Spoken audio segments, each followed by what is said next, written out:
This conference will now be recorded.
'23 at 9 a.m. in the Community Center, 3500 Edgewater Drive, Sebring, Florida, 33872.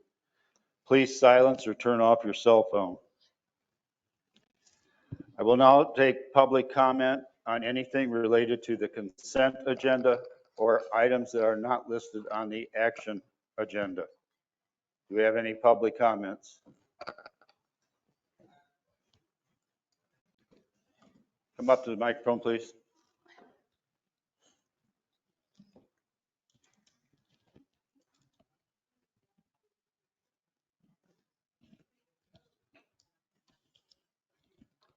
Please state your name and resident and your residency.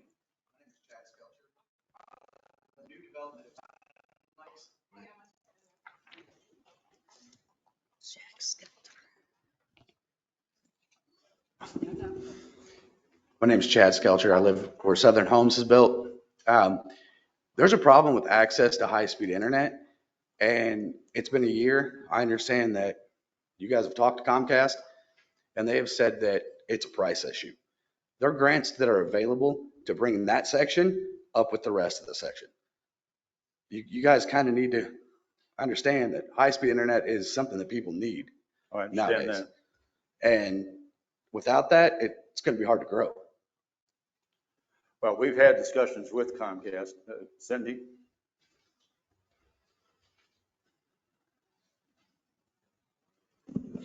Yes, we have had ongoing discussion with Comcast requesting them to expand into the areas that are not served.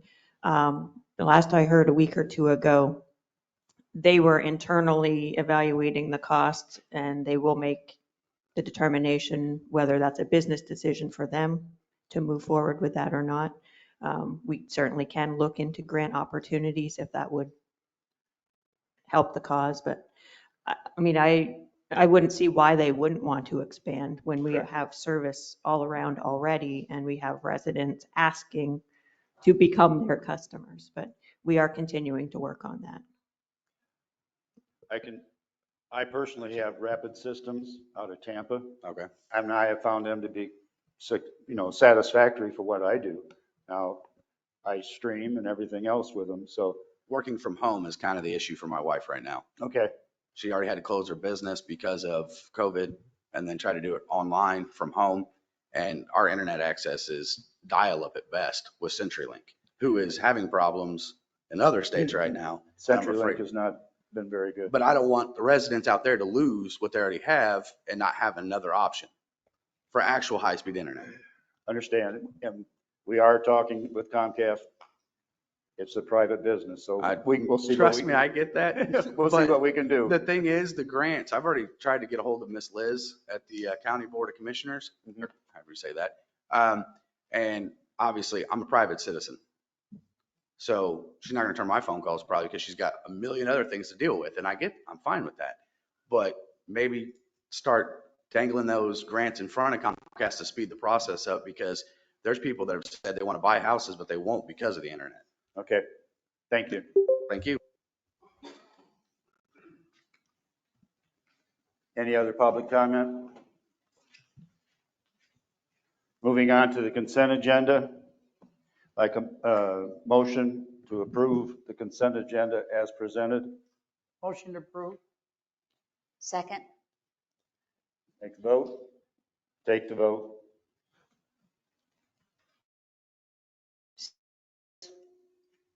Yes. Supervisor Phillips, Yes. Supervisor Gilpin, Yes. President Herrick. Yes. Now we'll move on to the message from Commissioner Scott Kerouac.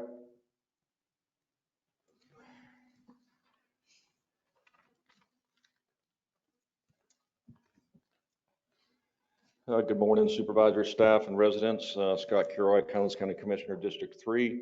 Just a couple updates for you this morning. I know Dan and Dane have been working with our staff at the county, with Liz, about the modification of your ARPA requests that we approved last year. And basically, the only thing we're doing is transferring the use of some of that money, instead of permanent pump stations, backup pump stations for your wastewater. You have a utility director, and they had proposed the idea of making those backup stations mobile, where they can be moved to particular locations in time of need or emergency when one goes down, and that seems to certainly make sense. So we haven't seen any issues with that. As far as what I've been informed, this will be on our agenda for the 21st to approve. Have not gotten any indication that it's any issue whatsoever, because you're not asking for more money, you're just asking for a different use of the money, which I've been told is consistent with what's able to be, what funds are able to be used for. The only other thing that I have for you this morning is, we'll continue on to work with our budget this year. Just heard that gentleman back there about the broadband in that area, what have you. I'll get with Dan. Dan, I'll get with you to get with Liz, because I know there's some broadband expansion money out there, what have you, so maybe she can help you folks and what have you. I know back last year when we were dedicating some ARPA funding, we were working with Spring Lake. And after we started working with them and dedicating some funding, that Comcast came in and decided to go ahead and install that project for them. So certainly be glad to help you folks out on that the best that we can. Your sidewalk project that we talked about last year, that is still scheduled for July this summer. Of course, some bids came back at considerably higher than what they were last year, but we put in an amendment for those increased funds, and that was approved. So I'm told that the sidewalk project is still continuing and scheduled to be installed this year. Okay. Yeah. Other than that, I don't have any updates for you. If you have any questions, I'll be glad to answer. Good. Thank you. All right. Very good. And I'll follow up with Dan on the broadband deal. Very good. Okay. Very good. Appreciate Thank you. it. Yes, sir. Thank you. Moving on to the action agenda. First one we have is a discussion on passing a proclamation declaring Sun and Lake as a, quote, active people, healthy nation champions. So Cindy, if you would like to explain this to us. Yeah, this is an initiative that comes out of the Centers for Disease Control and Prevention. Their aim is to help 27 million Americans become more physically active by 2027. And part of this initiative is engaging decision makers such as yourselves to become active people, healthy nation champions in order to help achieve strategies that work. So by passing a proclamation, local leaders can show their support for creating activity-friendly communities. So as a community that was created with golf and recreation as a core focus, and with the numerous healthcare facilities and the hospital within our boundaries, it kind of sounds like a natural fit for us. There is no financial cost to the district associated with the proclamation, but rather this reaffirms our commitment to support and provide recreational opportunities for all our residents.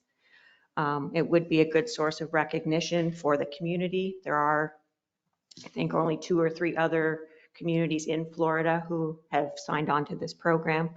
And it could be a benefit to us in the future in securing grant applications and partnerships for future recreational improvements and activities.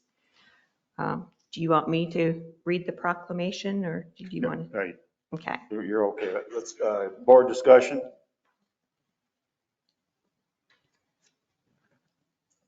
Any public comment?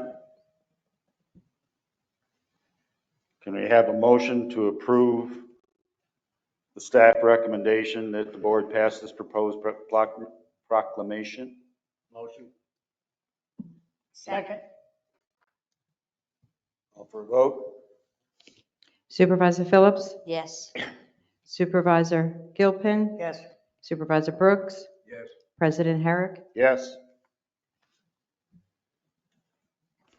Okay, next one is the dog park policy. Cindy? Yep. So the board previously approved installation of the controlled access system for the dog park gates to restrict use of the dog park to residents only.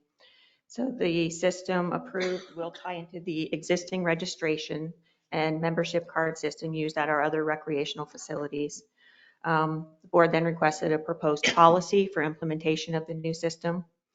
So in addition to the previously approved rules and regulations that we have posted for the dog park, the registration procedure we would propose, first of all, that residents would be waiver at the recreation office as they do for all our other recreational facilities. As part of the application, the applicant would need to provide a copy of the dog or dogs if they have multiple, their current rabies vaccination certificate as required by state law. Upon their initial registration, we would set the expiration date of their membership to coincide with the expiration date of the vaccination certificate. Beyond that, memberships would then be renewable on an annual basis with proof of the dog's annual revaccination. We're also proposing that the dog park rules and regulations be amended to state that all users must enter the park using their own membership card and that members may not allow others to enter the park without swiping their card. And we will emphasize that any violations of the park rules and regulations will be subject to loss of their privileges for the dog park. Any board discussion? I got a couple questions on the, when they register, are we going to give them like anything that says the rule, here are the rules and regulations and? Yep. And also here are the violations? Because we passed the violation thing. It's not an automatic, you're out of it. There's 3 violations, correct? I'm not sure what you mean, 3 violations. We passed back in April. There were 3, we set up 3 violations for the. Oh, like 3 strikes and you're out? Yeah. Yeah. Okay. So I think if they register, they should be given that notice as well. So maybe it's a 2-page or a 3-page package that you give every time somebody registers their animal. Yep. The other question is when I drive by the dog park, and I have to apologize, I don't look that closely. There's like signs all over the place. Do we need all those signs?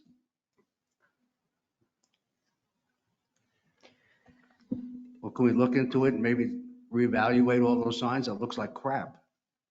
I don't think it looks that bad. All And the I- signs in front of the dog No, park? and you have, because you have two entries. You have the handicap entry and you need the signs down there because the people It's all don't come within- up It's here. all within 10 or 12 feet of each other. I'm assuming they were put there at They your were. direction They because were. we needed the rules were. posted.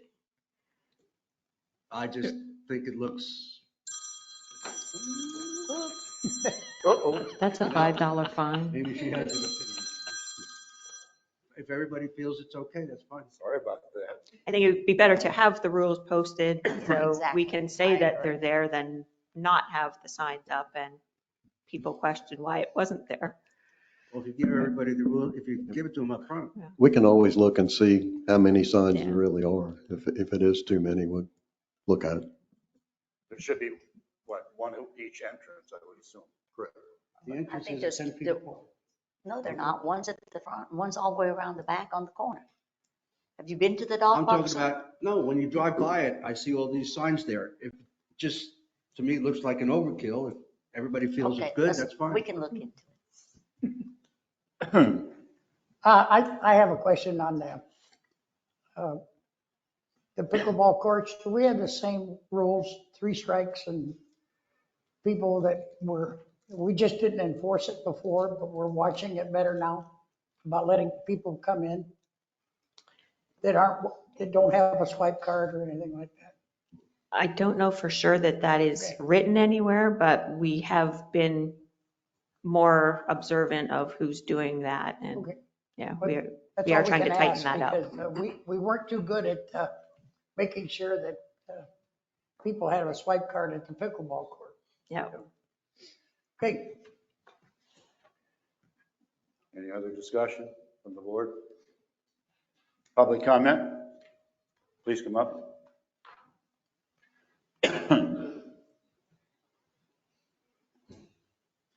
Hi, my name is Christine Ritz and I live on Matanzas Drive.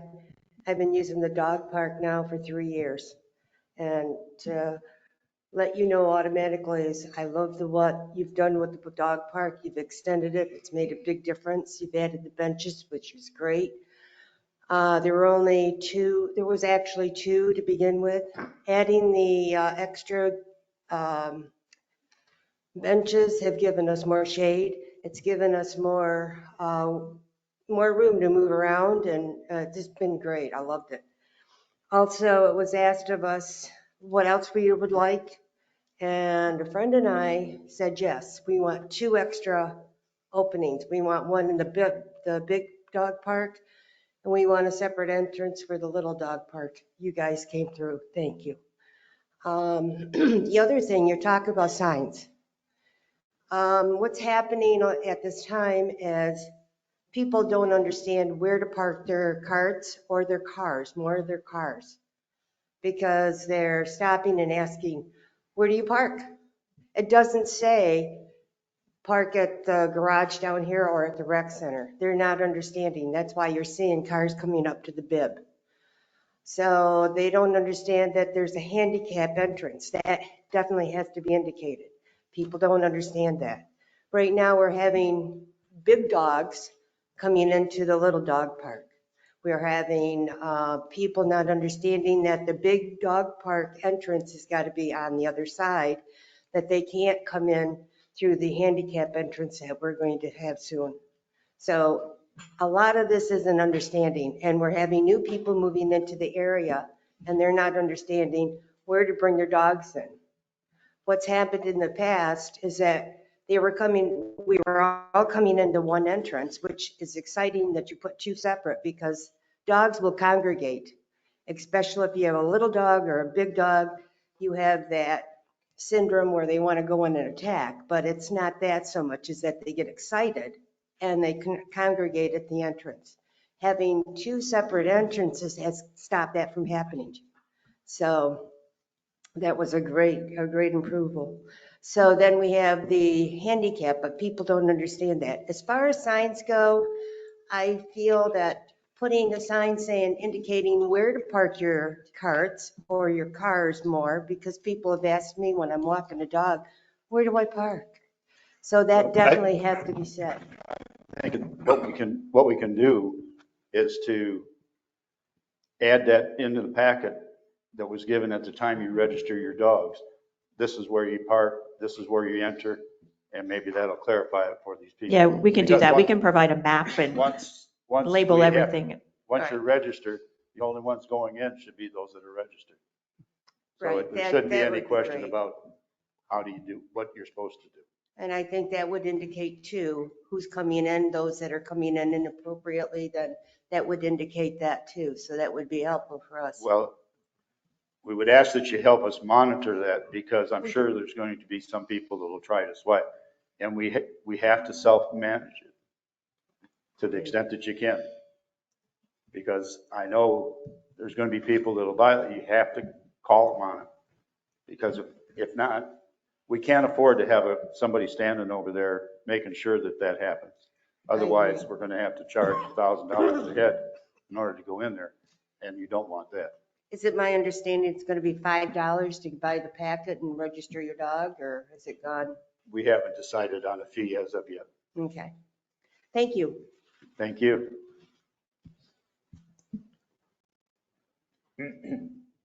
If each speaker would take a moment to complete those cards, I'd appreciate it. It helps for our minutes and our records. Thank you. Morning, I'm Bob Homley. I live over in Tanglewood. Initially, when we heard about the discussion on the dog park, several of our resident experts informed people that the residents of Tanglewood would not be permitted to use the dog park anymore. I've since spoken to Dan, and Dan clarified that for me, at least gave me his thoughts on the idea, and that was great of him. I would just like to have assurance from the board that the residents of Tanglewood will be eligible to use the dog park, that we'll be able to get badges and keep a good relationship going. But it's pretty simple. Tanglewood is part of Summit Lake, so Yeah, it's not- It's not even a question. they have. Yeah, well, you need to understand, most of the residents of Tanglewood have no idea what happens over here. Well, you tell them they can come in. They're part of Summit Lake. That's exactly what I wanted to hear. Thank you very much. Have a great day. But you do have your own dog park too. We call it that. Yeah. Oh, okay. It's not very good. Any other public comment? Do we have a motion to approve the proposal as recommended that the board adopt the policy as written? So moved. Second. Call the vote. Supervisor Gilpin, Yes. Supervisor Brooks, Yes. Supervisor Phillips, Yes. President Herrick. Yes.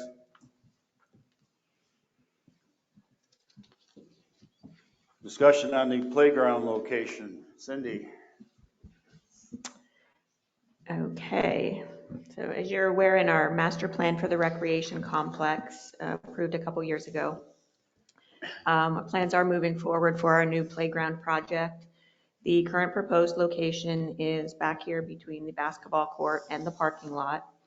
Upon investigation, the proposed location was found to have muck starting at 4.5 feet down, going down to about 10 feet. Which the cost for demucking that would be about $80,000 to $85,000. Drew's office has proposed an alternative site over here on the other side of the detention pond.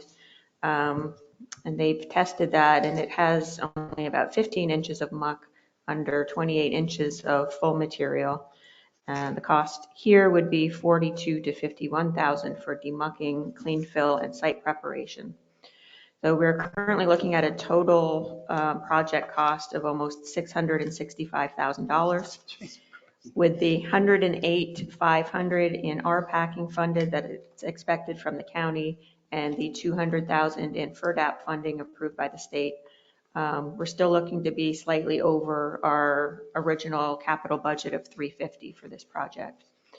Our budget currently does have some room in it for contingencies, and we will not be spending the whole amount of $20,000 that was originally proposed for picnic tables at the adjoining pavilion. So we're looking for the board's input whether to move forward with the project at the current location or look to reduce costs by moving it down here.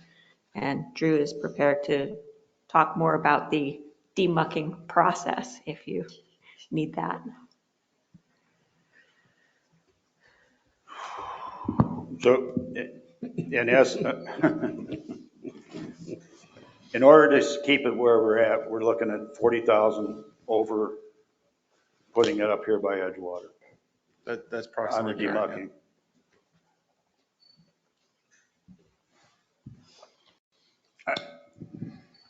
The original budget was $350,000 for the total cost of the playground.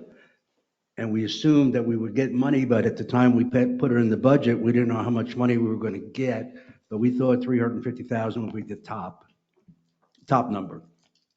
Now we're at $650,000 in a matter of a year and a half. And now we're talking about, we don't know where the hell to put it because we got a problem. It just doesn't make any sense to me, but I will tell you that there was no difference between 650 and 700,000 at this point in time when you started at 350. So my recommendation is to put it, or at least the way I would vote, would be to put it where it was supposed to be put, pay the extra money and do it correctly and be done with it. I'm very concerned about moving it over to Edgewater. I mean, we put the dog park there and I remember what happened when we did that. To put a playground over there, I can't imagine what will happen over that. And I'm talking about the people who live over there. They were not very happy the first time. And I don't think we should do this to them a second time. So I would vote to spend the extra money and just do it right and be done with it. If the vote goes against that, I would request that we have an open meeting and get the people of Edgewater involved in what we're doing to them. Any other comments? Yeah, I would have to agree that I believe the better spot for it was where we had it originally planned. It may cost us 40,000 more, but that's where it belongs. It belongs back here where we have the sufficient parking, et cetera. But I mean, I hear what you're saying, Ray, about Edgewater, but I mean, they could have condominiums sitting up there tomorrow if somebody wanted to come in and develop. That ground is Zone for zoned for condominium.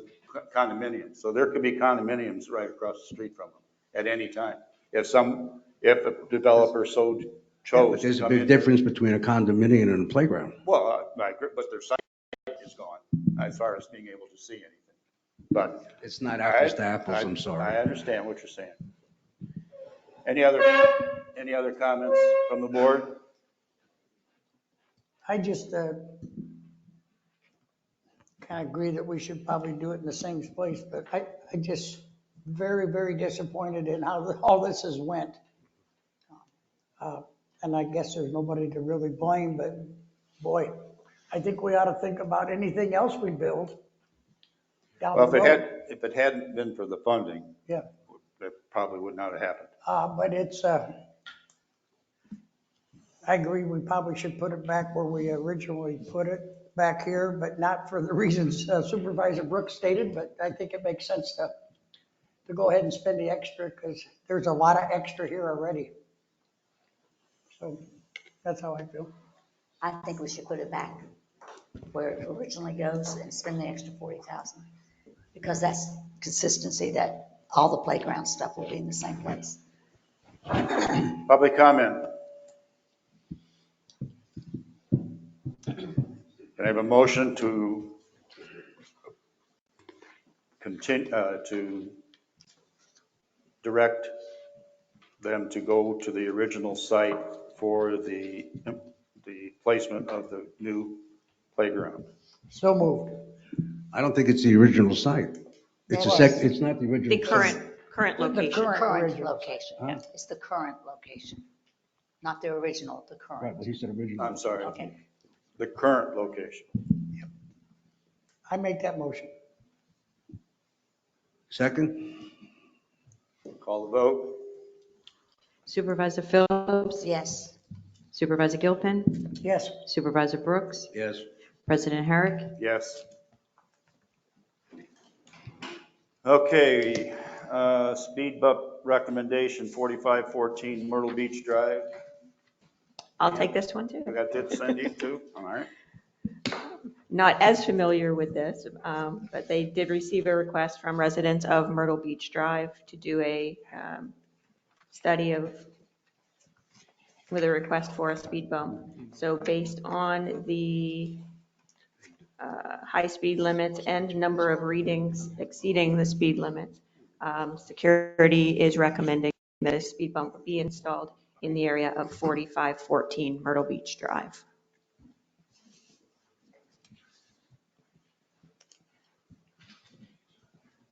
Because as I see it, we got 47% on one study and 50% on the other study of people actually going over the speed limit, so. Did anybody, excuse me, Go ahead. does anybody ask the residents if they want the speed bump in front of their house? They requested the study. They requested it, so the person that requested it, we can put the speed bump in front of their house? Is that how we do it? That's correct, right, Dan? These happen because the residents request them.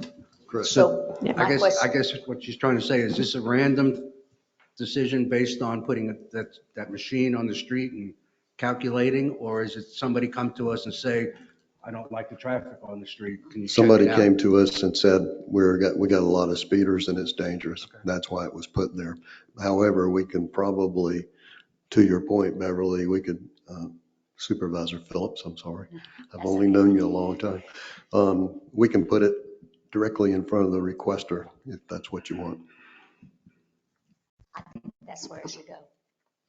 I don't like speed bumps. Well, we've always kind of left it up to, based on the road and the area as to where they think the most effective spot, whether it's actually in front of that person's place or not, may or may not be the best place for it. Isn't the way we've done it in the past, we go out and talk to the person and say, we're going to give you a speed bump, let's agree on where it goes so you're happy? I believe that's how they've done it. They came to me and asked me if I wanted the speed bump on my road in front of my house, and I said no, because I live on a straightaway, so they put it someplace else. So I think you should ask the person that, the resident, we can before you do it, put yeah. it in, because they did come and ask me. I agree with that. Any other board discussion? Any public discussion? Yes, sir.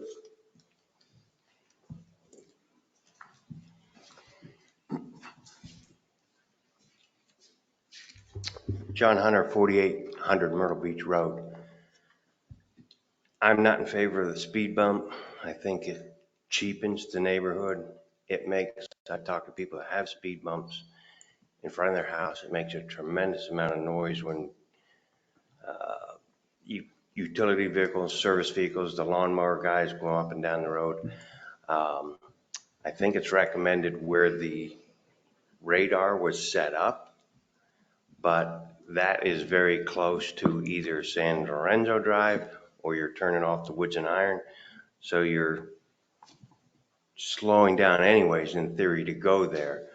I don't know whether it was one resident that requested it or multiple residents.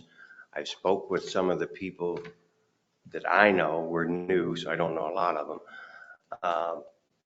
But my suggestion is before it's put in, I would certainly take the initiative on my own part to pull the people up and down the street and get them to sign a petition, whether they are in favor of it or not in favor of it. Because even if you put it there, that is not the place to put it. I mean, you got a curve, you got long straight stretches there, and everybody's slowing down anyways. I see it right by San Lorenzo. I go up and down the street a lot. My issue is more people come out of San Lorenzo and don't stop at that stop sign and come right around the corner. And if that's the people that are requesting a speed bump, so they don't have to stop, so other people are slowing down. I still don't agree with that spot, but I would take the initiative on my own half to poll the residents on Myrtle Beach, and if majority rules, then so be it. But I don't want to see it there. Okay. Interesting. And I appreciate your comments. Didn't we at one time require that the applicant get signatures from the neighborhood to have that put in? That's correct. In this particular case, did we have that? I don't know. I don't know. I assume that ended sometime when I wasn't here. Yeah, I think We can certainly reinstate that and probably should. I think I appreciate your comments, and I think that's a good idea. That I think I would ask that we table this action item. And could I, sir? Sir. Sir? Sir. Excuse us. Please. I'm sorry. Could I ask you to do that in your neighborhood? I To will do canvass that. the people? And I'll have it for the next meeting. Or whenever you have it finished, to the extent that you think it needs it done, then if you could present it to Dan at the office, Okay. and we can take it from there. Let's get a clarification, though. I think we used to require a certain number of It signatures. seemed to me like number was 20. That's Yeah, the my number. my recollection is that there is a policy. I don't remember that policy being waived, but I'll check into that and find out to make sure that We may need to address the policy. I mean, if the concern is on one street, there may only be 10 immediate homes that are really involved with the speeding situation. So maybe we have to reevaluate the number that we're asking for, because I remember we got to the point where people who didn't even live on the street were signing the petition, and it became meaningless.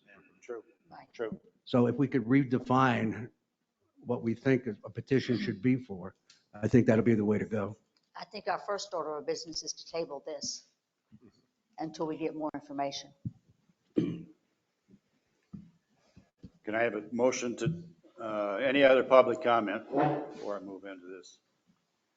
I have a motion to table this action item. So moved. Second. Supervisor Brooks, Yep. Supervisor Phillips, Yes. Supervisor Gilpin, Yes. President Herrick. Yes. Okay, item E, strategic action plan. Dan, or is this Cindy again? This one's actually me. Oh, that's yours, okay. Good morning, Supervisors. So I trust that each of you have had the opportunity to read through the strategic action plan that was provided. You've probably seen this document before. When Dan was here with us previously, this is something we worked really hard on. Here recently, we have met with director level staff several times to go through this document to update it from its previous version. So what you're seeing now is what we would consider a list of strengths, weaknesses, opportunities, and threats, otherwise known as a SWOT analysis for the district. No changes to the mission and vision statement. And then most of the changes are going to occur in the strategies for improvement under that SWOT analysis. This is an internal document, so you'll see it's obviously some of it, you may feel it's a little shorthand, but it's mostly a guide for us internally to be able to use for decision-making and different operational purposes going forward. We've said several times in the office, we look at this as really a roadmap as to where we feel like we need to go. It's very hard to get to where you're going if you don't know how you're going to get there. So that's really what this document serves as for us internally.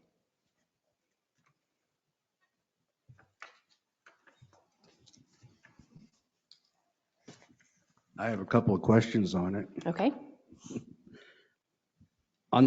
When you look at it, some of the stuff we're doing or have already done, so I just need some clarification. Okay. If you go to strengths number 8, capital improvements on golf courses, why do we even list it? They are done.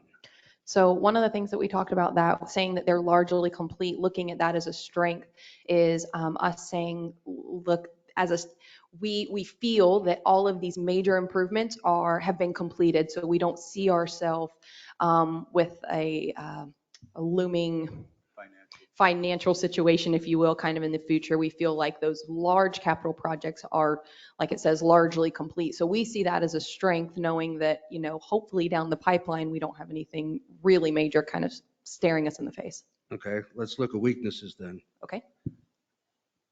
Manholes, water hydrants and valves, I believe that they have been addressed this year. I don't see them as a weakness. They're more being addressed than having been addressed. We have done as much as we can, but we still have multiple hydrants that need attention, a lot of valves that need attention as we go forward. It's going to have to be put into next year's budget. And we've looked at approximately half of the manholes. Yeah, but that's an ongoing, Correct. I don't see that as a weakness, which is a program that you've developed and now we're executing. I don't see that as a weakness. I don't see the water hydrants and valves as a weakness because, again, you've developed a program and we are executing the program. And it's a program over years of time. Correct. It is a current weakness that's being addressed. You're correct. Okay. If you think it's a weakness, that's fine. Water meter failure, we've addressed that too. We're about to address it in a couple We of are minutes. addressing it, you're right. I mean, So I don't see that as a weakness either. in essence, this is a living document that says these are the things we need to be working on. And once those things are completed, obviously they would no longer be a weakness and they would move over, to more of a strength, saying that these particular areas of infrastructure have been very recently updated and we feel that they're in a really good spot. Okay, one more. Okay. The recreational master plan is, for all intents and purposes, worthless. There's nothing left that we said we would do. So I'm not sure, outside of the swimming pool, what's there. Pretty much swimming pool, continue to develop additional Trails, there was walking But paths based on and the original trails. drawings that we got, the only thing left is the swimming pool. Only thing left is a swimming pool. So maybe we should get more specific or just eliminate it totally. Again, that's up to you guys. I'm just looking at it. I think in a community like ours, we always need to be looking forward as to what additional recreational opportunities are available to us. But does that become a weakness? Just because if we're constantly looking forward as to, okay, we're in a very big growth period here. Right. And while we know it's very expensive, we did have this swimming pool in the plan. Right. Now the cost has gone up significantly. We've identified items that had higher priority, such in the infrastructure. Therefore, the swimming pool is becoming more move it out because we don't have the money. But that's not to say that we still shouldn't put it in at some point in time in the future when money may allow it. But right now, we've identified infrastructure issues that are more pressing. That's correct. It is listed as a weakness as undersized recreational facilities. The pool we have now is not really adequate for a community of our size. That's really kind of the point. Yeah, I would agree with that. The only thing I would add is obviously like you said, the recreation master plan is, as this serves for an operational guide for us, it's really a guide as well for recreation in the sense that, like President Herrick said, while we may be moving out that pool, the last thing we would want is to say, oh, okay, well, we can't afford a volleyball court. Let's go put a volleyball court right here next to the pavilion. And then next thing you know, let's say we can't afford it in the next 4 or 5 years to have a pool. And now you're adding recreational amenities where we've kind of slated for these bigger projects to take place. Yeah, to your point, the reason that the playground is moved over close to the basketball court is because where it was is where the future pool will go. At some point in time, there'll probably be a pool. It may not be in my lifetime, but there'll be one there sometime, and we shouldn't put the playground in that position if that's our long-term plan. Maybe you revisit the recreational plan and update it. And then you can include, then I think it'd be easier to include it here. I mean, like I said, a lot of the things that were in there, we found out we couldn't do. So Like that one walking path. Yeah, the walking path, the idea of looping all the way around the lake was kind of what was squashed. Right. There was still some opportunity to keep that within the recreational complex area a little bit more locally. So there is still plenty of opportunity for walking trails. And I know Cindy has said on multiple occasions that grant funding for walking trails are plenty. Is that? Well, I said, maybe we Right, should yeah. just update it. And Yeah, go from yeah, there. absolutely. Because just like this, it's definitely a living, breathing document as well that changes as things change. I mean, I'm glad you did this. It's done very well, by the way. I certainly didn't want to give you an indication that it wasn't. It is done well. Thank you. Somewhat related, but not. Since we have this come about that we have a lot of muck back here, if we wanted to put in a pool, how much does that muck affect the pool?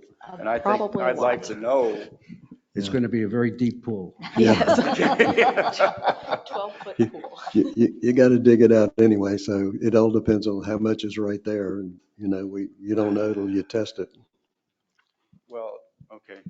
But I yeah, just we think could go maybe- ahead and have it tested. I think I'd like to have it tested because that could have a significant impact on where Well, we want a pool. I think we already know it's not anticipated that the muck is there, and it is there. Well, it's there, but is it to the extent that? And how Well, deep yeah. that would be a good opportunity to do that in kind of in tandem with the updates to the recreation master plan and say, hey, can we get some soil samples in some of these areas so that we know ahead of least time we kind of look- what we're yeah, looking at. because That's good. we need to know that ahead of time. Yep. Yeah, we paid that company a lot of money to obviously not give us the total information that we needed. What might be helpful is actually to do the survey for the whole property so that we know what we can put where or what it's going to cost to be able I to mean, do I don't think that. you have to do it right now, but if we ever get into a conversation pertaining to the pool, we should have that information available to us when we have the conversation. Yeah, I mean, I know it's not imminent, but it's just something that popped in my mind as we were sitting here talking. Yeah. Okay, very good. Thank you for that. Absolutely. Meeting schedule change. After we've changed our meeting schedule to every third, Excuse me, President Herrick, are we voting on this strategic plan? I don't know that there's. David, do I need a vote? Are we Consensus? changing anything? Nope.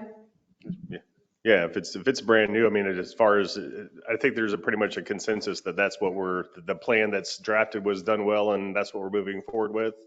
There's nothing that requires a vote. There's nothing here to Thank you. vote on, correct, my opinion. Okay. I like it, but it's not something that we need to vote on. It's a path. Okay, when we changed our schedules back last year, we went to meeting every 3 weeks, and we moved the meeting date to a Monday. I since found out that we have created issues with some of the people that have to do our setups. And so I'd like them to discuss the problems that they're having with having us move the meeting to a Monday. So I'll turn it over to Coral. Surprise. I'm thinking that the meetings on Mondays are complicated on the IT part as well as the recreation center, and coming off of a weekend doesn't allow staff to prepare for such an early Monday morning meeting. So we've had an incident recently where we had to change the agenda. That happens over the weekend. It doesn't give us time to post it in a timely manner with it not being a work day. I think to amplify that, this facility is rented a lot of weekends by residents for parties or whatever. Therefore, somebody has to come in at 5 o'clock in the morning and set up for this facility and make sure that the IT is ready and that your sound actually works and that sort of thing. That's the biggest issue. And actually, I think we've been not renting it on the weekends before, so that it could be mostly set up beforehand. So there is a potential loss of revenue in doing that. Pretty much any day except Monday would probably work better for staff than Monday. Having said that, we'll do whatever you guys want us to do, but it's, it is an issue. Something similar to what the county is doing by moving their meetings to a Tuesday. They have their meetings on Tuesday, which works well for everyone to prepare during the week and then come in on Monday for those last minute adjustments. They meet Tuesday mornings. That would be great. One additional issue is that having meeting like today on the 13th of the month means that you guys are looking at January numbers. That's 6 weeks. The world has changed in 6 weeks. It would be probably a more efficient use of your time if your meeting was the last week in the month, whatever day it was. It would That way allow you for the probably financials. It would allow for the financials to be prepared Correct. during the month, and then you would have the most recent financials available at the end of the month. More discussion. Well, I presided over the last time we did this, and it was such a success. I don't know, Dan and I were talking the other day. Here's what I would recommend. Probably go back to Fridays, because it was working all those years. There's no day that makes anybody happy. I would do one meeting a month at the end of the month, and then I would add an extra meeting during April through August, maybe September, which is budget-only meetings. So I'd have one meeting a month for district business and one meeting for a 5-month period, or maybe a 6-month, whatever we decide on, just for budget conversations. I play golf almost every day, so I don't care what day we set the meeting on. I was just thinking Friday was better because of the complications in trying to decide what day to change to begin with. I don't like Fridays. Huh? I don't like Fridays. What day do you like? Tuesday. That's when the county has their meetings. And I don't like Tuesday. If the board chose to go to the last Tuesday of every month, it would not conflict with the county meetings. I looked at their schedule, and they are off every other Tuesday, and none of their meetings fall on the last Tuesday of the month, county meetings. So it still makes Scott available for us. Or holidays. And no holidays fall on the Tuesday, that last Tuesday of the month. Or you can do Thursday or Friday. I don't care. The day of the week doesn't matter much except for Monday to staff. Right. The issue is for you guys, and I get it that if it's Friday, you can't take a long weekend or whatever you're doing. What do you guys think about doing one meeting a month? One meeting a month is, I I like think that. that sounds very good. I don't know that, I think we do need to have budget meetings. I don't know if we need to start it in April, but then again, it doesn't hurt. It doesn't have to be long meetings. Public comment. What do you think, if anything? I shouldn't have said it that way. Anybody have any particular thoughts on it? If I can say, just from my experience doing the Facebook pages, I have seen comments from a lot of people asking for meetings to be held other than at 9 o'clock in the morning, so people that work can attend. So I just want to put that out there that. And we have tried having We have tried evening them. meetings, and our attendance at the evening meeting was no greater than what it is right now. That's been our experience to date. Now, we've had it, I think we had it a couple of days, a couple of times last year, a couple of times year before that, and attendance was, like I said, minimal. We Now, got. let's table this until the next meeting. Well, hey, if somebody wants to make a motion, let's go.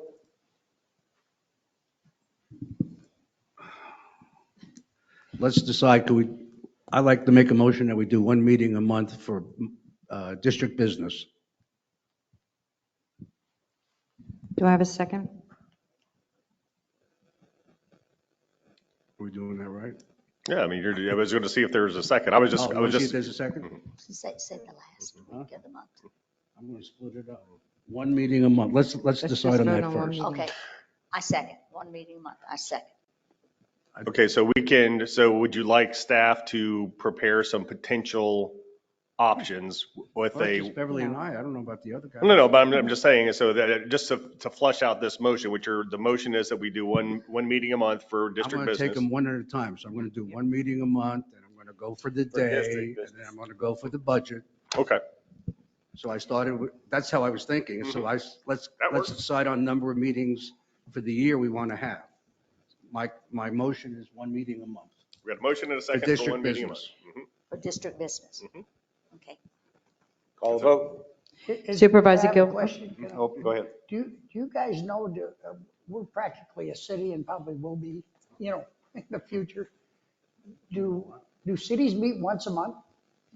Yeah. Do counties meet once a month? Yes. Mike, when I did, last year, when I did the background on it, there was one or two that met once a month. It was unusual. Most of them met at least two times. There was one by every other week. So it's across the board. Okay. Well, I didn't know, but I didn't know that city of Sebring had one meeting a month. They have I had no two. idea. The city has 2 a month. They have two? Yeah. I think it often depends on the size of the, I mean, I looked at Lake Placid, Community and- Sebring, Avon Park, and then the county, and between them, I got all three differences. and it often depends on the size of the community and the amount of business they have to conduct every month. I mean, we may find that doesn't work. And We can have- already found that what we did before didn't work, so, I don't mind experimenting, but it's just, But I don't we can understand. call a special meeting with 2 weeks. How much notice do we need for a special meeting? I think it's 2 weeks? I don't know that for certain, but I believe so. I mean, basically, the schedule you have now is one meeting a month. I think we only have 2 months maybe where we have, It's close, yeah, we're only Two. moving it a week. But it's not on a set day. Should I have made the motion one meeting a month at the end of the month? Yes. Can I change my motion to one meeting a month at the end of the month? To conduct And I'll district second business? that. Do we have to vote that? You have to vote that Supervisor amendment. Gilpin? Yeah, go ahead and vote that, yeah, vote that now. Hold on. Go ahead, Bill.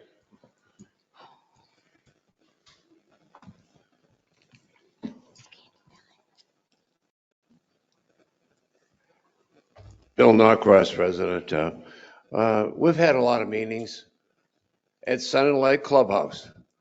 And one suggestion would maybe on one of these alternate meetings, if there's a conflict on the dates, maybe we should have the alternate meetings, 1 or 2 or 3, over to Sun Lake Restaurant. There's plenty of room over there, and we welcome the business in the restaurant. We had meetings over there at Sun and Lake Restaurant with Island View, and we got the same attendance that we have today.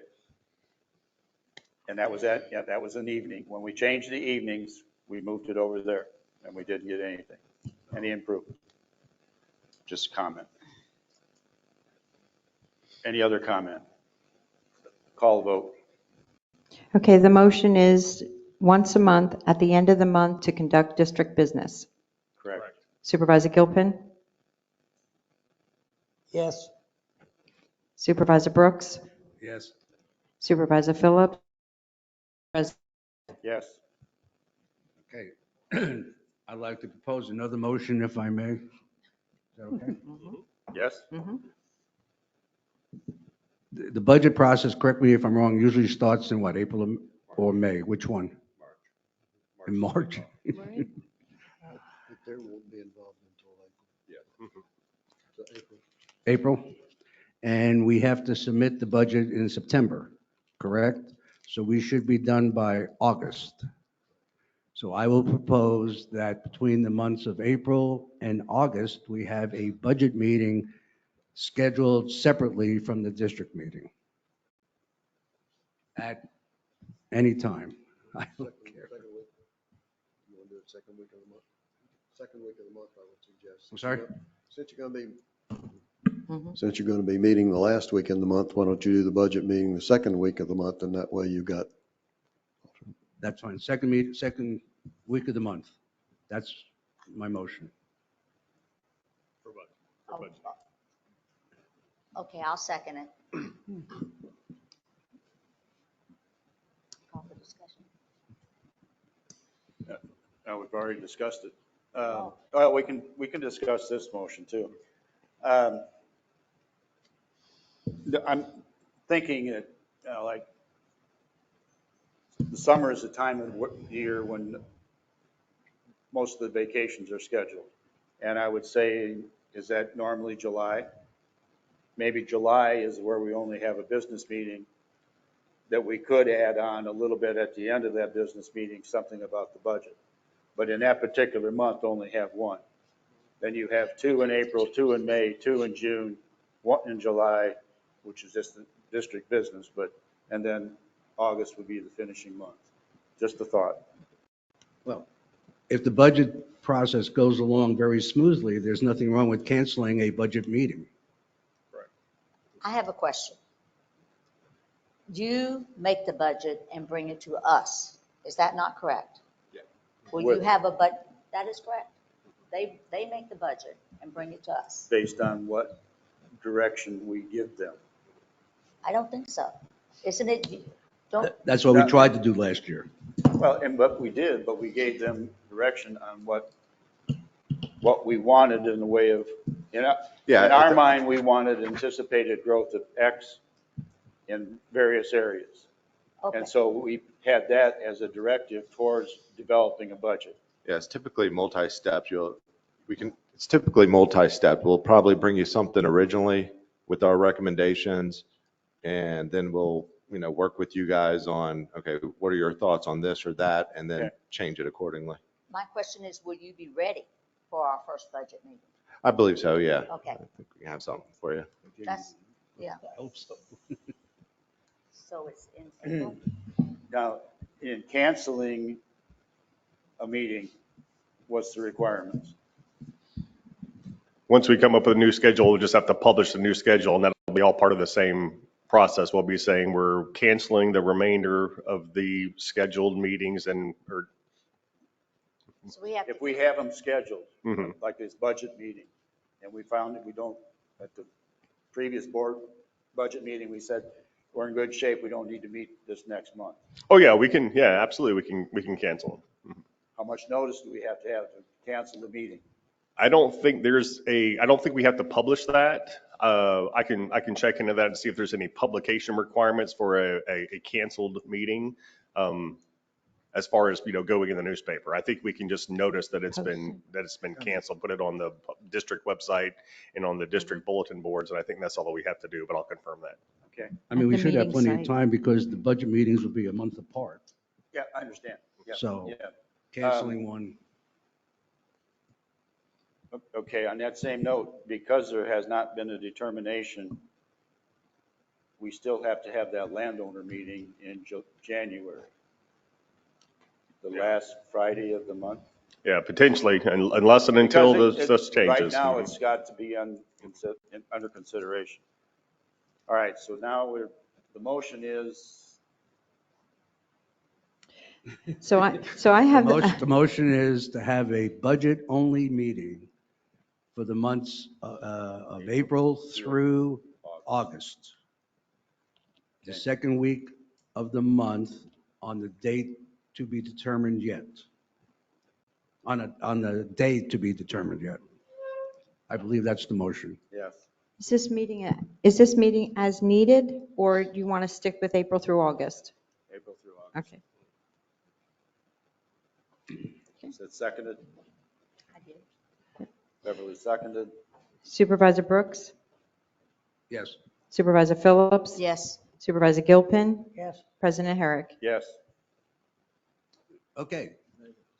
that was easy. I'd Now like to the make day a of- motion Oh, shit, here we go. that the day we select is a Tuesday. if, assuming that we're all clear with the county. Does anybody want to second that? I think we need to look at everybody's schedules. I know it probably doesn't mean a lot to some people if they miss a meeting, but I know I have vacation already planned, and I planned it around these meetings, because this is a responsibility I think I have. I just think we should, I don't want to miss a meeting because we sat here and changed the meetings. Well, but I understand what you're saying, but if we change it from a Monday to a Tuesday, well, we are impacting it being that it's going to go to the end of the month. Yeah, and see, is there any reason why we can't look and do it next weekend on this? I mean, we're going to be motioning all the way. Well, let's do it. Okay. I mean, I don't care. You guys Okay. are in control. You can do what you want. But If it works out, check your schedules and see, does Tuesday work out? If it works out at the next meeting, well, in the meantime, check your schedules. If Tuesday is a good date for you, then please set up a action item for the next meeting to move all the meetings to Tuesday and the dates as we've discussed here. I'm okay with that. I just want a chance to look. We can we'll start this in, what's next month, April? We'll start it in May. Leave April as it is. We'll have to have one more heartache, and then we'll start it in May, if it works out for everybody. So I would just ask everybody to review that, Yeah. get with Dan. If you review your schedule and Tuesdays don't work for you, somebody sooner or later is going to have to say, well, I'll bite the bullet and we'll do it on whatever day. I'm going to have to bite the bullet because Tuesdays is not a good day. Yeah, but Tuesday isn't necessarily good for everybody else either, so Right. you'll have to figure it out. But you can be prepared at the next meeting to do so. Can I propose a question for clarification? For the regular meeting, we said the end of the month. In months that we may end up having 5 weeks in the month, do we want to clarify whether that's the 4th week of the month or the last week of the month? I think it should remain the last week of the month. Okay. Just to make sure we're all on the Well, same hopefully page. the last Tuesday of the month. Last week of the month. Okay. All right. Next action item. Meter Sustainability Partners, Dane. Good morning, Supervisors. I believe you guys all received the first contract for Sustainability Partners. Hopefully you guys have had a chance to run through it. We did make a couple little changes, nothing substantial. It was just clarification for our sake. It currently, if what we're wanting to get done is have this signed today or tomorrow, so we can get it back to Sustainability Partners and they can start the process of getting the meters into the ground, most likely, I think mid-April. We don't foresee an issue with getting meters, so that shouldn't be an issue. It does have the cost on there, but it is a monthly fee. Currently, it'll be $25,294 a month. And that includes a cost for having I guess you would call him a project manager who will be giving us some oversight both for the meters going in the ground and will be assisting our office staff that handles utilities, assisting them with the different programs, reporting any issues that might pop up. That's included in that 25 grand. There's also another option for 19,341 that does not include his assistance, but Dan and I agree at this moment, we believe we need his assistance. But that's something we can look at in the future, maybe reducing that amount by not using his services, but right now we think we need them. Yeah, that's not a long-term commitment. And with the this meter program, instead of us outlaying the capital all in at one time, this allows us to get our meters replaced, get accurate readings on the water usage, but at a time when we're just going to pay this company, Sustainability Partners, they're the ones outlaying the capital. We have, at any time, we can exit the program with them and take over the meter project on the value left to the system. So to us, it's a win-win. We believe, and at least I'm talking to myself, I think it's a win-win. We don't have to outlay over $2 million in order to get this implemented. We need it in. We've been fighting with it for years, and Sustainability Partners, at a meeting that we had, I believe if they prove to be as good as they say they are, there's a lot of ways that we could probably use them in the future on some other projects. So I think it's something that I think would be in our best interest to move on with. So I guess you could look at this as an operating lease. In other words, they're buying the meters, putting them in the ground. We only pay monthly for the use for each meter. So you're basically paying $5 and a few pennies per month per meter. It'll go up as you put in more meters and as we grow, but we additionally don't have to put out capital during that time. So it's probably a win-win. It's not, they aren't doing it for free. I mean, they're a business-making entity, but given the fact that we don't have to put out $2 million, that's probably the best option for us at this point in time. The only other option would be to go borrow the money and pay the bank. So it's kind of 6 of one, half dozen the other. There is no penalty, as Craig said, no penalty in exiting this agreement. It's a 20-year lease. You can get out in 1 month or 12 months or 36 months based on the useful life of the meters that are left in the ground. any board discussion? Well, I have a couple questions. So the cost is $303,000 a year, correct? That's correct. And we only budgeted $185,000 a year. That's correct. Yep, last year. And I think that was mainly, the price has also gone up as well on these things, like everything else. I mean, it is what it is. What we have in the budget is 185, and this is going to be 303. We would adjust future budgets. And this lasts for how long, this agreement? 20 years. I'm sorry? The lease is for 20 years unless you exit prior to. 20 years. Is the price frozen, or it stays at that price for 20 years? It does. The only thing that can change on this is what they call the MMC and MMR. We've made sure that the MMR was 0. The MMC is the cost that it's kind of a piggy bank, if you can think of it that way.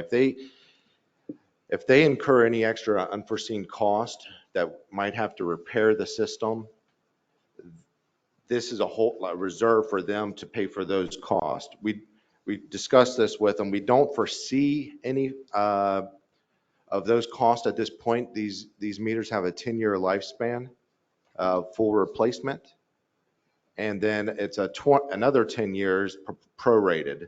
So we don't foresee us spending any additional money at this point. We don't think this MMC is the only thing that can change. We don't foresee it changing. We don't see any additional cost at this point. So if it's a 10-year, they last approximately 10 years? No, they last about, estimated about 15 to 20. But this is a 20-year agreement, so if they do go, they replace them at no cost to us? For 10 years. For 10 years, and after that, who pays for it? It's prorated. Prorated. And is that all in here? Because Yes. I tried to read this. It's actually a CAMSTRUP warranty, which is the manufacturer. It first goes to CAMSTRUP, and this service here, this will pay for the actual employees to come out here and replace them. We've let them know that most likely, if there's any, we don't foresee any foreseen issues.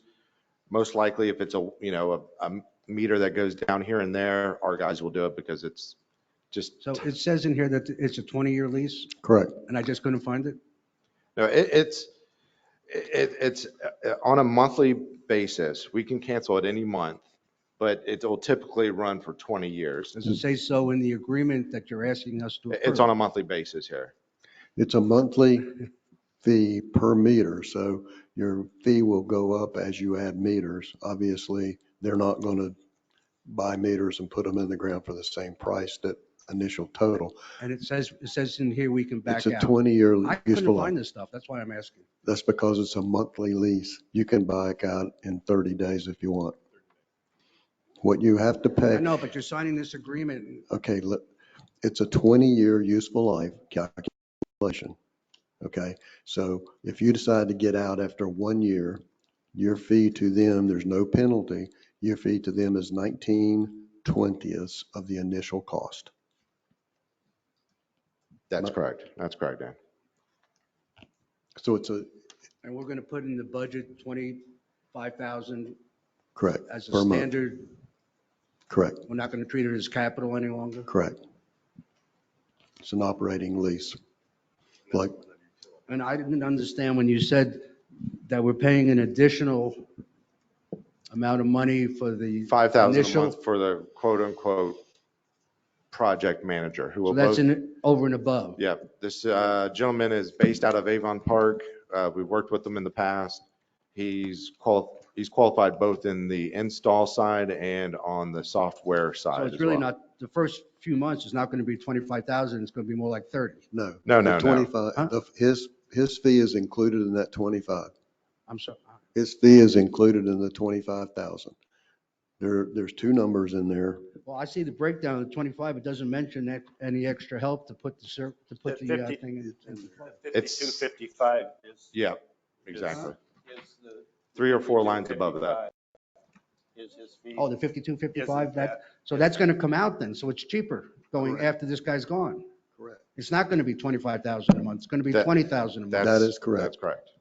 As soon as we take, if and when we want to take it over.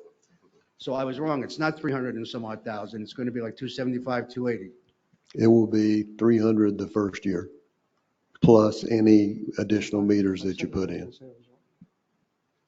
It's a better deal. Okay, than- I mean, I'm worried about that when I'm not here and these board members aren't here and you guys aren't here, that the district doesn't get screwed. If you're telling me you think you got it all covered, I guess I have to trust you because I tried to read it and I couldn't find half the stuff that I'm talking about.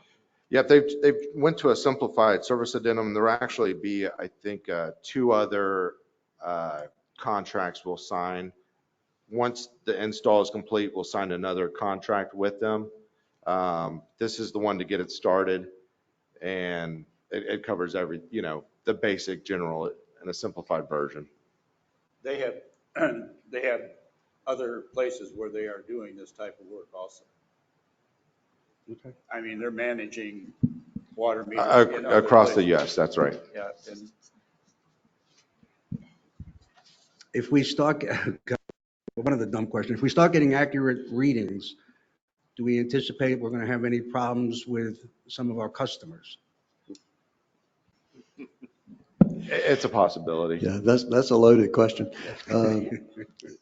I would say to you that our meters are 10 plus years old and they're mechanical and they're probably not reading particularly accurately. We're probably got water going out that we're not getting paid for. These are sonic meters. They don't wear out because they measure the sound as the water goes through.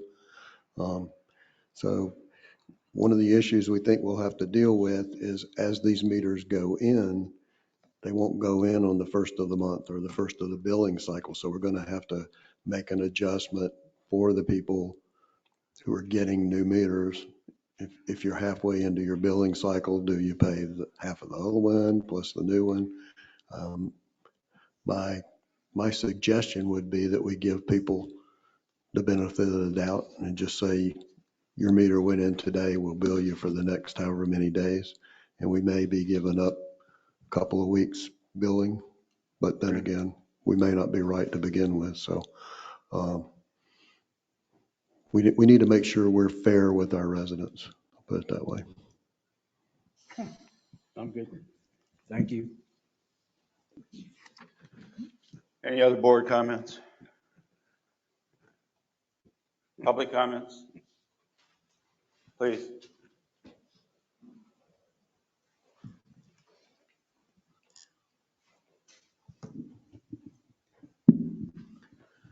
Daniel Garvin, 4505 Calatrava. Is there the individual cost for this project included in these figures? What's it going to cost us? The only cost you will have is an accurate water bill. Okay. So there's no fee for you to have. No additional. Okay. People that new construction, of course, there would be a fee for the meter. Yeah. But okay. Not for the current users. Okay. You will have a current water bill. Okay. And then I have another question, not specific to this, but I have the agenda. I found that on the website, but all of the documents that have been covered here, are they also available to us, or is it just you have those? No, the full agenda packet is online. It is. Yes, Okay. sir. All the backup, the full packet is online right now. At SNL, go to the board and supervisors, go to agenda and the whole packet. You might have got just the agenda when it was first posted until the packet's created, then it's posted.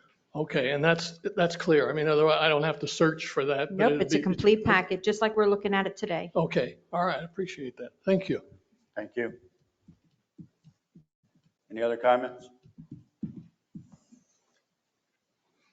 Can I have a motion to approve the contract with Sustainability Partners for the installation of new Camstruck water meters? Supervisor Brooks? Oh, Oh, I'm sorry. I need the motion first. Oh, sorry. so moved. Do I have a second? Second. Call the vote.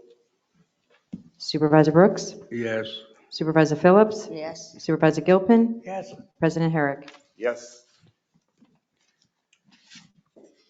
Okay, next one, roofs on our hail damage. Dane? Yep, so we've gone through and we've got all of our bids in and reviewed them. There's about 1,000 different data points we looked at.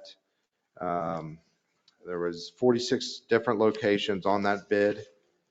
We looked at all the different bidders and how closely they followed the scope of the work, or if they deviated, was the deviation acceptable?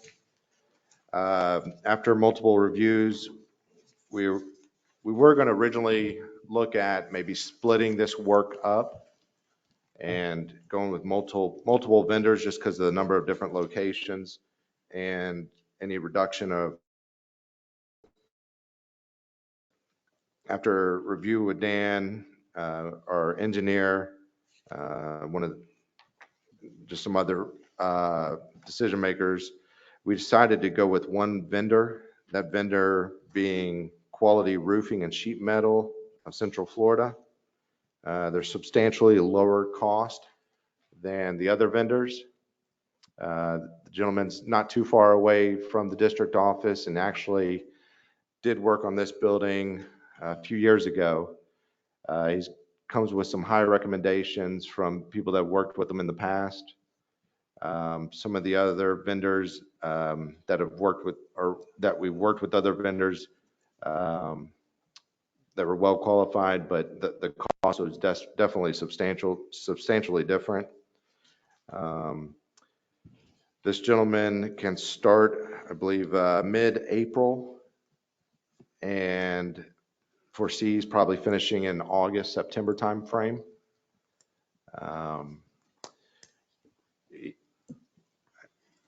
The only thing we don't foresee him doing is maybe some of the paint work is not his specialty, and some of the like replacing of fixtures and some pressure washing, but we don't foresee that being a big issue when you look at the cost.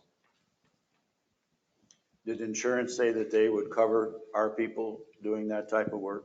Yes, they will. So all we have to do is keep track of the hours and then submit that bill. That's correct. And this is your recommendation? This is our recommendation. Yeah, I'll email it to you, but I gave you a little breakdown, and it's online as well. That's some of our data points we were going through. You can see he's substantially lower. There were some other vendors that were around his price range. For one, Storm Team USA, when you look at the total bid, but they did not bid on every piece of property in the area, and Close Construction did not bid on every roof system. They were more of they did some other ancillary type work, like the painting, and they did, I think, bid on 2 or 3 different locations, but not nearly what we needed done. This was a very complicated process. You had 38 properties, I think. 46. 46 properties, and various different parts of them were covered, and then you got 5 bidders. 7. 6 bidders. You look at the spreadsheets, and it was, Dane put a bunch of work into this. But in essence, our insurance is covering it, more than covering it, and we should be good to go. Our only real issue is getting this stuff done. I think our intention would be to have our engineers make sure that it's done properly. I personally have had this company actually did work on my house. I'm satisfied with the quality. I've seen other places where they've done it, also over in my particular area. They've done satisfactory work, so. Any other board discussion? Well, you and I discussed this earlier. I just want to make sure I got it right. The original list was $975,000 worth of damage from the hailstorm. This guy's going to take care of 870 some odd thousand. So there's $100,000 that's left that either we have to do or we have to get somebody else to do. Am I understanding that correctly?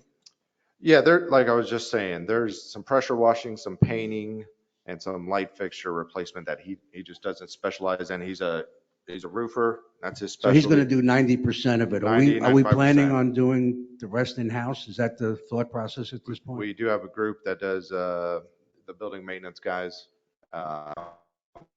We foresee them doing it. If they can't handle it, it's small work. We think we could outsource for minimal. Okay, then the other question I would have, a point that I'd like for you guys to address, is to get together with Mike and his people. So when the roof is done at the clubhouse, they can start right afterwards with the painting that they need to do and the finishing of the columns. Yeah, we can get with the roofer and Mike's group. Well, I need you guys to coordinate that together so that can be done. Yeah, we just don't want to do painting before they do the roof, because when they start throwing metal panels off the roof, it tends to scratch things. Okay, any public comments? Yes, sir.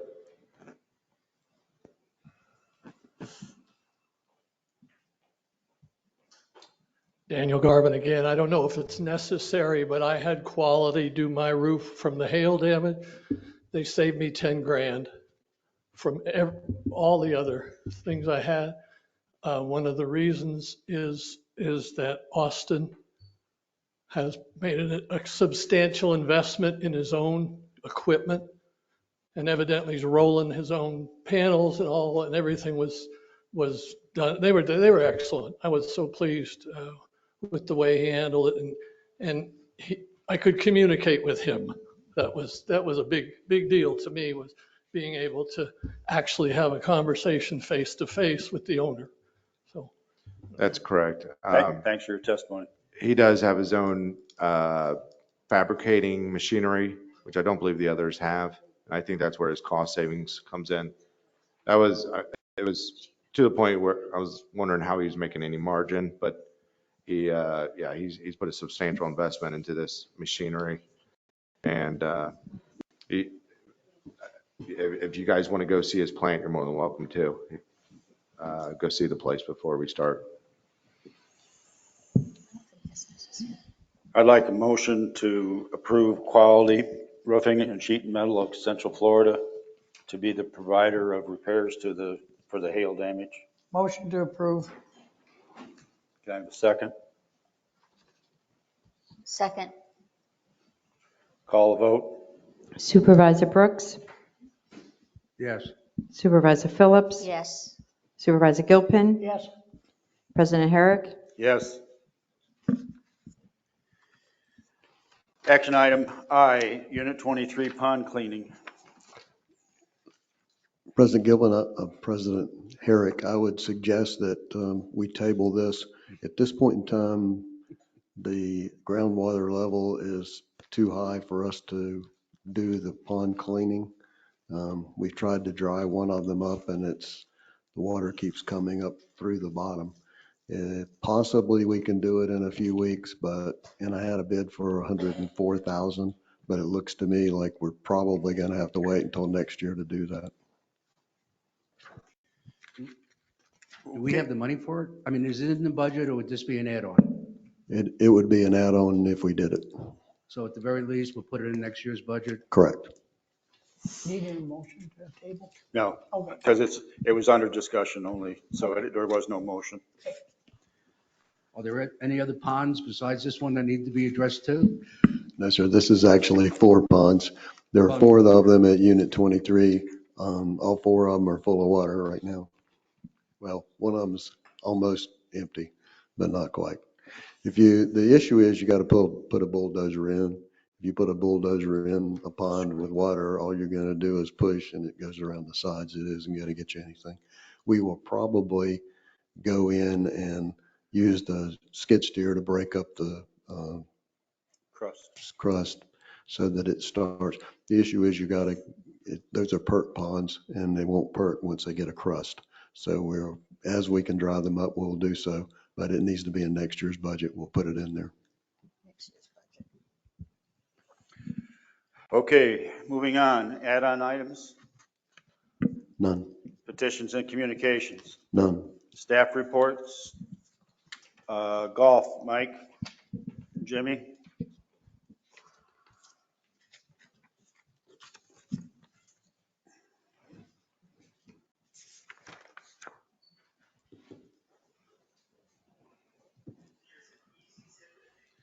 Good morning, Supervisors. Jimmy Murphy, Golf Course Superintendent. Don't have a whole lot. We're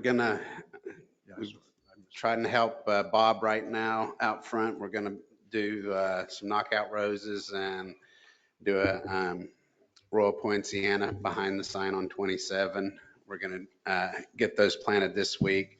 Gonna put a matting down and then put some rocks there as well. Friday, planted viburnums outside of the maintenance facility as well. And then put the 3 foxtails behind number 5T Friday as well, and then planted the oak trees. And I have about 20 pine trees that I'm going to put on the left side of 18 where those hot spots are where we don't have any irrigation currently. So this week, we're just trying to get ready for member guests.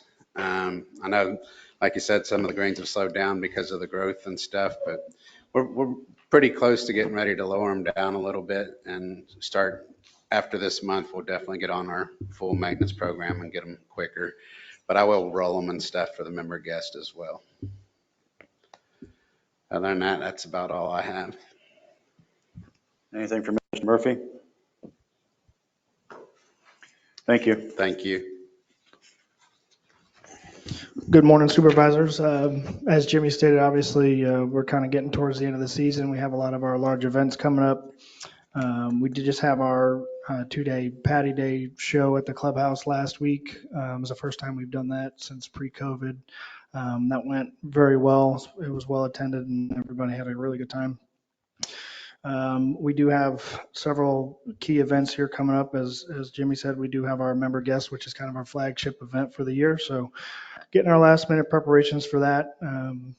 We've got a lot of ordering to do, tea gifts. We use a FootJoy store, and plus all sorts of other activities we do, like under the lights and those deals. So looking forward to it. It's going to be a good week next week. And then after that, it'll start slowing down a little bit as we get to Easter and kind of into the off season. So as Jimmy stated, we are getting ready for our summer maintenance program. So the coordinating of our, aerification schedules and all that. Going through that process now, finishing up that calendar. Other than that, just real busy the next couple weeks. Just kind of going through the motions of getting through everybody through the course and through the restaurant. And as I stated before, the February numbers look pretty solid, right at budget, and kind of 12 days into March now, we're tracking ahead of March plan. So that looks really good. As long as the weather stays nice, I don't see any issues as far as March financials go. The only thing that we kind of have going that in March that may affect the financials is we have a lot of repair and maintenance going on. As you know, we've been dealing with the ice machine, but we had a little issue with some electrical stuff, and our dishwasher went down, so we had to repair our dishwasher. So we're looking at, I want to say it's around $4,000 or $5,000 to repair that thing, it's a $25,000 dishwasher. So been doing a lot of dishes by hand, and that's just not very fun. So the guys are very happy that it is back up and running. We got that over late last week. We got it going again. Other than that, like I said, we're just trying to get through the last 3 weeks. So if anybody has any kind of questions for me, I'll accept them. Yeah, Mike, do me a favor, just send us the results from the Chin Dental event.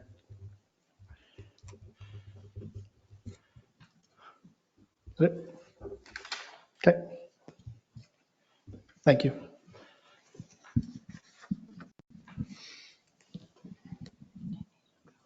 General Counsel, David? Yeah, Supervisors, okay, as you know, the audience may not know, but we have a shade meeting scheduled in about 30 minutes to discuss the Avanti lawsuit. Mr. Rhodes is here. I don't know if you guys want to try and have it out here or if you want to move back to the conference room, but it is a closed session. We're just waiting on the court reporter to join us. So our discussions regarding that, we can deal with at that time. I don't really have a lot to discuss other than that, but I did look up the speed table policy that we have, and it is at least 20 district lots adjacent or within the vicinity. That is how we currently have it worded. So if you'd like that revised, you can let me know, but that's how that's the current wording is 20 lots adjacent. Petitioners we have to have petitions from 20 separate lot owners. So I think that's too much. I mean, 20, there may not even be 20 homes in the area that we're looking at. So I think I would recommend we come up with a different number. Chop in half? I would think 10 or more should be, if we got 10 adjacent people that are saying that they're speeding, that's sufficient to move forward, I think. Okay. That's just my comment. It really doesn't make any difference. It's up to us to approve it. So you can get 30. Well, if we just had where it shows that 50% are speeding, but yet we have. Yeah, I agree. So we're saying without 10, it won't even be considered, correct? Yeah, without 10, we won't consider it. All right, I'll include that in because we're still doing revisions to the policy manual, so that'll be part of those revisions. Good.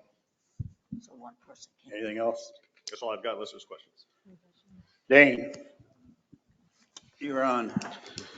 Good morning, Supervisors. A lot of this will be repeats from earlier. Just want to give you an update on our assessments. As of today, we've collected 3.24 million, or 77% of this year's assessments. March will be the big indicator to see how well we've done and what our collection ratio is. And we'll give you an update at the next meeting, if not before. Again, just repeating the ARPA, it's been submitted to the board or the Highlands County Board of Directors or Supervisors. They have a meeting, I put on the sheet the 20th, it's the 21st. I'll be attending that. Dan might as well, just to see if they have any questions regarding the changes. We believe it'll be probably most likely a consent agenda because the dollar amount's not changing. It's just moving things around. But if they've got any questions, we can answer those while we're there. RFP hail damage, we've taken a vote on that. So I'd just be repeating what I was saying earlier. FEMA, Sunday's continuing to work with our FEMA rep on a daily/weekly basis. We do have FEMA will be here March 20th to inspect the racket club fencing. And then they also will be here on April 11th to inspect some of the roads, such as Columbus, Boston, Minorca, Caballero, and Cortez. And then finally, again, just repeating the meters. We have the contract and, well, it's already been approved. So that's all I have at this moment. And FEMA's requested an RFP on all the road repair, right? They will, yep. And we preparing that? Yes, sir. Drew is working on the specs for it now. Okay. Anybody? Dane? I got a question on FEMA. When do you anticipate that they'll be done doing their inspections? And I mean, how many more inspections have they got to do? They're coming the 20th, I believe it is, and the 11th of April, 20th of March and the 11th of April. Will that be it? I think that's it. Is that right? I'd hate to say that because I could foresee more, but those are the big ones. They could always come back and say they want to do another little inspection here and there, but those are the big ones right there. Well, we have a list, right, that we're working off of? Correct. Yep. So, Yes. But the challenge is that FEMA changes their mind as to what's supposed to be on the list and in what format and which list. We're working on, I think, iteration 3 or 4. Yeah. Yeah. They're supposed to be here April the 11th, I believe it is, for an inspection of the road specifically. The one in March is the buildings. Tennis court. Tennis court. Right. They're sending an inspector to look at the fence that got blown sideways around the tennis court. They had one here about a month ago to look at the carport over on Unit 4 wastewater plant. And they sent 3 people. It might have been $10,000, maybe $20,000 worth of damage, but it doesn't have to make sense. You just have to do it. okay, thanks. That's a whole nother can of worms. Oh, yeah, I saw that thing on Kentucky. Did you see that? Yeah. They still haven't gotten a lot of money. Right. I do have one other thing, Dave, if I could. And I know I mentioned this to you, but it's irritating. The board approved $350,000 for drainage 4 or 5 months ago, and it's still not in the budget. And you're saying it's because of Infomark. Yeah, it's been asked of them. They should have it in. I've been putting pressure on them. There's a couple other things. They're in their audit timeframe, so I think that's holding them up. There's some other things too I've asked, and they're working on it. I'm just putting the pressure on them to get them updated. I like to put the pressure, we should put the pressure on you guys to get rid of them. And yes, that's, I second that. yes.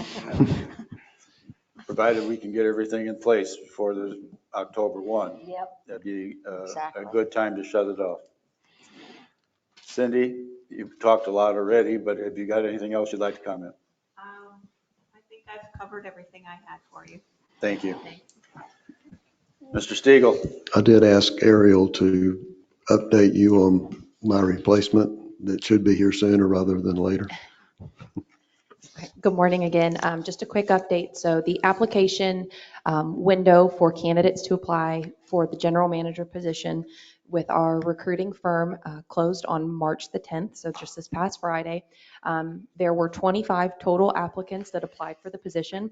They have narrowed it down to 6 with potentially 2 more. They said they're kind of still teetering back and forth with. And so the next step in the process is that they start the background checks and all of the legwork on that end before they send us over a list of candidates to review their resumes and all of the results from all the background checks that they run. Last update was this morning, and so I'm expecting more of a full report sometime this afternoon, but just wanted to let you know that that's where we were with that. Thank you. Do we have any idea how much that's going to cost us? I know it's not in the budget. 35,000. Huh? 35,000 was the That's- budget. But That's without visits. Correct. that's 35 that we guaranteed to pay them. What about the cost of Oh, of a new the rest of manager? the cost? It all I mean, depends on how many people you want to bring in and how much you want to talk to them and how much you want to do while they're here. It's a number that's And then the flexible. intention is, once we get that person or decide on that person, we're going to let that person hire an operations manager? Is that still our intent? That's the way I understand it. Yep. Yes. Ariel, when is this company done? When will they turn it over and they're done, they're out of it? My expectation, or based on their timeline, it would be around the end of May. End of May? End of May. Yeah. They actually negotiate, assist us in negotiating with the Oh, candidates. so they're gonna be part of the, Yes. are they part of Up us until the picking too? a part of us picking. So they do the first set of vetting. So the candidate actually goes through a couple rounds of interviews and does those, like I said, they do like the background checks, the financial checks, they do different forms of media checks, and all of those. Basically, once they have what they would consider the highest ranking candidates, that selection, that group of folks then comes to the board for you guys to sort through and go from there. The negotiation process is obviously once the board collectively says, okay, we want to extend an offer to this one particular candidate, they aid us in the contract negotiation that goes along with that. Obviously, once the person is hired, then their services are complete Okay, at that so point. they're not really out of it until it's over. Correct, that is correct. Okay, and how many do we tell them how many people we want to talk to or? Yep. Okay. Yep. 'Cause The decision is you the already said board's. They're breaking it down to, Yeah, they broke it down. So what they do is obviously 25 people have applied. They go through all of those applications and kind of start some of those initial interviews, and then go from there and say, okay, this person, may have was picking the best of the best out of that 25, so that the board isn't vetting 25 people. And they've already narrowed it to 6 to 8. Correct. Yep. Yeah, Six for sure, possibly 8. And they'll do that by when? The application process closed March 10th. And so No, I mean, they'll get it down to 6 or 8 by when? they already have it down to 6 to 8. Oh, they do? They do. They I'm already have sorry. it down to 6 to 8. So now they're going to start those different background checks and different things. So then that's when once those are complete, we get the full report. And you're expecting that at the end of May? No, that'll be way before the end of May. I can get you the exact date. I don't have the timeline in front of me, but I would say probably a couple weeks. I guess I'm trying to figure out how long he's going to be with us. Too long. Yeah. Too long? I mean, what are we guessing? I would expect to have someone. The original timeline was that they would have somebody in place in May, if I remember correctly. June. I would expect probably beginning of June. Beginning of June, somebody would be in place that would need still to be shown the ropes, so to speak. That's up to them and you. End of the summer. Well, I can say unequivocally that I don't want you leaving for some time, and it could be after we get through the budget process or whatever, but you've brought so much assistance and help to this board that I'm not anxious to get rid of you. And I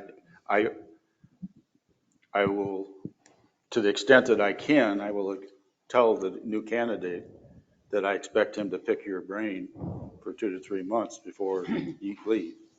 So that's my position. I don't know where that'll go, but I can't tell you how much I appreciate your help. Oh, thanks. I'm not planning on bailing. I'll be here for the duration, whatever you need me to do.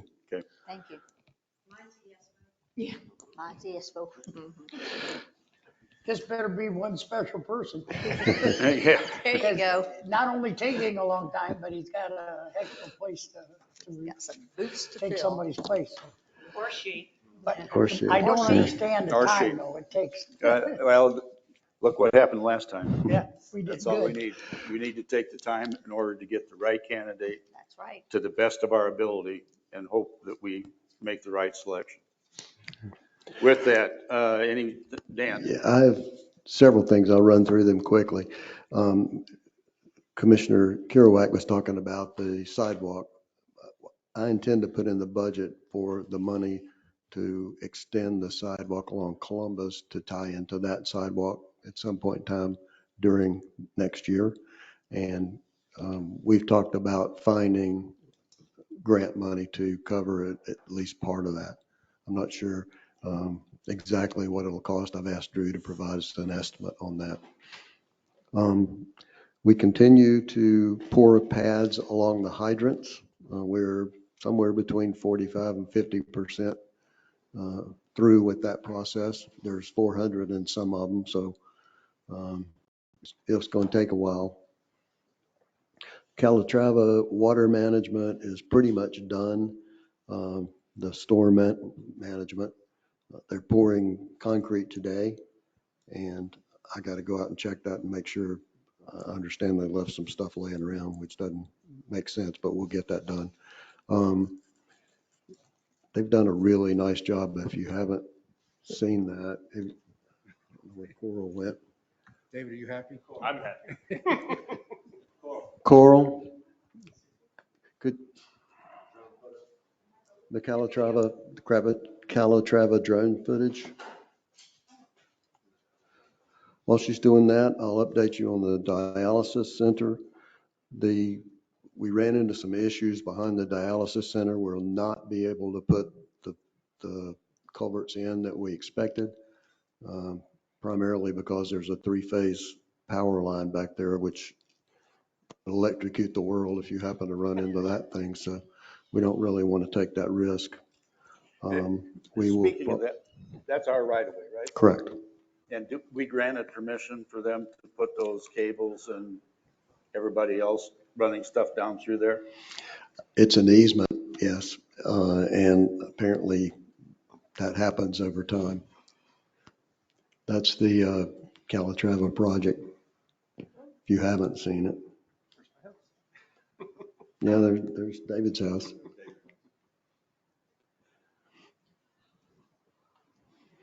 The difference now is the white part to the left of that will all be concrete. It's nice.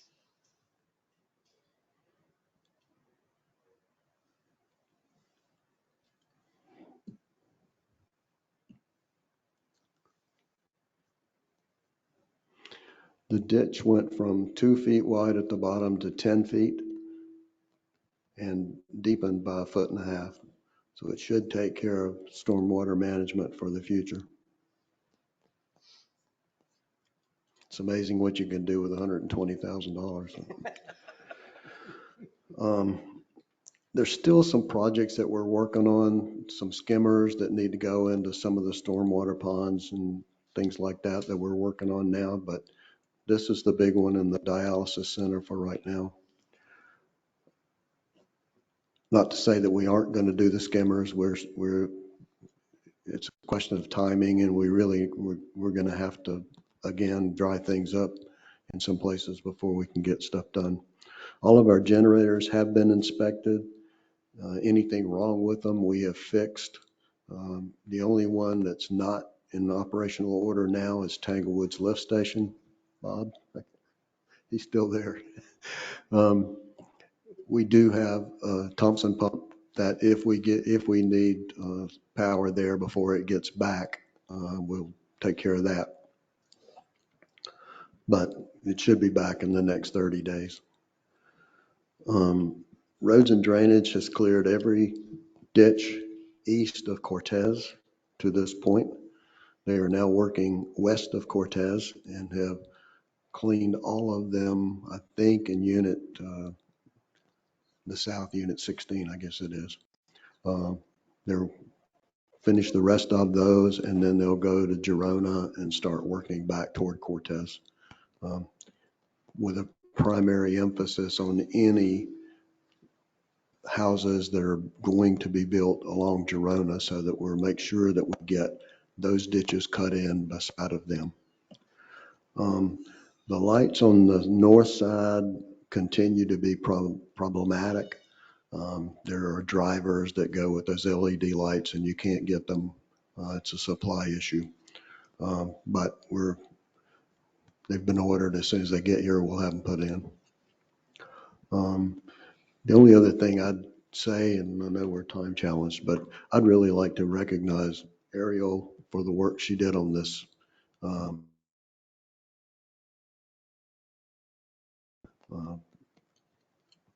HR policy, and Dane, I don't know how many hours Dane has in these 3 projects you just voted on today.